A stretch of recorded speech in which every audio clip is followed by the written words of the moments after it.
Hi, my name is Marlon Kroll. I'm an artist. I was invited by the PHI Foundation to do a public engagement project.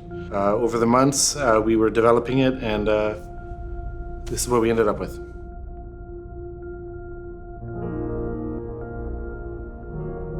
Yeah, I used to do art as a child. Then I got sidetracked with music, and then I needed to go to university, and I ended up in art.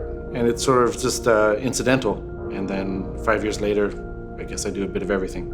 I didn't know much about art when I went to school, and I thought sculpture meant like modeling. Like when I thought of sculpture, I thought of Rodin. And so it was like, I took one day of sculpture class. Frankly, I thought it was really annoying. I thought the way they were talking about art was really weird. So then I decided to check out ceramics, and it ended up being more what I thought it was. Years later, I came around to the sculpture class again, and I understood what they were trying to do. Recently, I've been writing about my work as being about truth. Like, for instance, when I'm painting, usually it's from essentially scribbles, but scribbles that have some sort of meaning, and then you have lines on canvas. So there's a thin black line and white everywhere else, and somehow there has to be a truth to that composition, but it's impossible to know from just looking at it. So the entire process is just like discovering or defining it.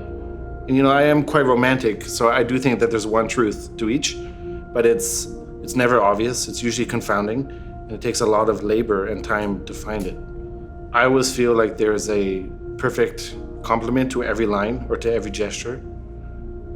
It's pretty romantic in a way. Not perfect as in fate or destiny, but sort of there's a perfect complement for everything. Yeah, and I think one of the challenges is finding that perfect complement. So you do one gesture, you do another, and there's a perfect way that they all go together. The idea for nesting was to make a project that you could see from the street and from the room, but the two experiences were completely independent. It's a bunch of note-taking and then making these big clouds and trying to find a way that these ideas fit together, but also fit with the space. Even when I'm painting, I am painting for a specific room or for a specific exhibition. Everything is site-specific in a way. With this project, I had this original idea of making something that was yellow, waterproof, misty, maybe like an interior of a body or like a lung. Up till 2 weeks before I realized this project, it looked very different. And that's always one of the funny, or one of the fun challenges, is that computer has nothing to do with real life. So then when I finally got my materials in here, it was a bit of a, oh crap, we have to reapproach this piece. And then, yeah, sort of by accident, I put up this wall. It was originally going to be painted. I just put it there, turned off the lights to go get a coffee or something, and I noticed the way that the natural light spilled through. And that was sort of the moment of actual inspiration, where a vague idea turned into like a goal, a feeling, all at once. It sort of crystallized.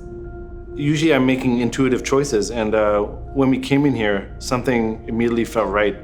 It's this mix of unconventional exhibition space. You feel a bit like you're in an office, but then you're also like a little bit below the street with these weird windows, or window wells rather, that spill into the space. And then at that point, the immediate idea we had was to make this piece that you can see from the street and from the room. And then from there, it's a matter of problem solving in a way, but like pretty significant problem. And then sort of at that point, it's following intuition, but then also like something that's frustrating. I found myself recently doubting my intuition more, even though it always steers me right. But it's still like, this is a larger scale undertaking than I've done for a while. So I guess a big challenge for this piece was that I had the original idea, and then I came in here and I encountered something different. So then the question at that point is to follow the proposal, the thing that I've been thinking about for months and like planning to execute, or responding to what's happening and what's exciting. Usually I have to respond to what's exciting also, otherwise I'll get bored. But also it's a little stressful because I propose something different. And I'd never done anything like this. The title Nesting came from the project that I originally proposed. And then in the course of making the project, it didn't feel relevant anymore. But then at the end, it did. It turned out to be correct. Well, when I look at this piece now, I remember the chickens we had when I was a young child. And we got them as baby chicks, and they had to live under a heat lamp. So they were literally nesting. And it feels sort of applicable here. I've been thinking about my mom a lot recently, and I guess it comes up in weird ways. It's never literal, but this piece from the beginning reminded me of her. Also reminds me of a body, and that's one of the original impulses of it. The fact that you can see the inside and the outside. I mean, I guess you don't usually see the inside of your body, but in such a way, but it still feels like what you see from the street is something like private or enclosed, usually. In my work, I'm usually working abstractly, but I am trying to make work about something. Like I have a subject. The subject usually is the body, but the challenge in my work is to find a way to articulate that without necessarily making a figure. So one way that I think about bodies is a room or a building feels like a body for me. I feel like quite literally there's the inside, there's the outside, it functions, it has pipes. You can get quite biomorphic with it, I guess. There's a lot of things in a house that mirror the function of a body. When I was building this exhibition, I started to include more things from my studio.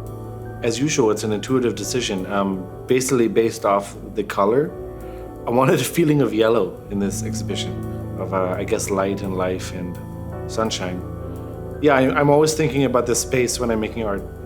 For instance, it sort of gets me into trouble when I'm making shows because I'm always a little bit behind. I'm never just using work that I made before. I'm showing work that's made for space. And I feel like you can sense that when you see a show. It works sometimes. I think like the more white cubey, the more appropriate it can feel. But I'm looking for like an inspiration or like a reason to get out of bed. You know, like something that motivates me and is exciting, something to respond to. I guess it is like having a conversation with the space.